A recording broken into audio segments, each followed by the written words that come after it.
Hi. അപ്പോൾ ഫോണൊക്കെ ഒന്ന് കയ്യിൽ നിന്ന് മാറ്റി പ്രകൃതിയൊക്കെ ഒന്ന് കാണാൻ ഇറങ്ങിയതായിരുന്നു. അപ്പോഴാണ് നാനോ ടാബ് കയ്യിലുള്ളത് ഓർമ്മ വന്നത്. അപ്പോൾ വേഗം പോയി നമ്മൾ ഫ്ലവേഴ്സിൻ്റെ ഇടയിൽ നിന്ന് നാനോ ടാബ് എടുത്തിട്ടുണ്ട്.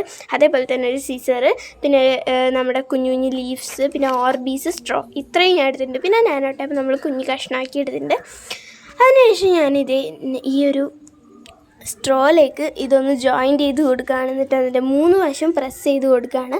അപ്പോൾ നാനോ ടാപ്പിൻ്റെ ഒരു അൺബോക്സിങ് വീഡിയോ ഞാൻ യൂട്യൂബിൽ ഇട്ടിട്ടുണ്ട് കേട്ടോ. അപ്പോൾ അത് കാണാത്തവർ പോയി കാണുക, അല്ലെങ്കിൽ ഈ ഒരു വീഡിയോയെങ്കിലും കാണും.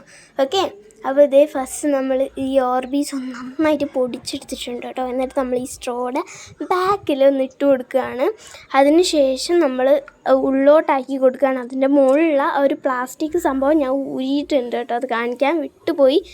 അപ്പം ഇത് നമ്മൾ വീർപ്പിച്ചതിന് ശേഷമാണ് കേട്ടോ വെള്ളം നിറയ്ക്കാൻ വേണ്ടിയിട്ട് പോകുന്നത്. അപ്പോൾ വാട്ടർ നിറച്ചതിൻ്റെ ശേഷമുള്ള സീനൊന്ന് നമുക്ക് കണ്ടിട്ട് വരാം.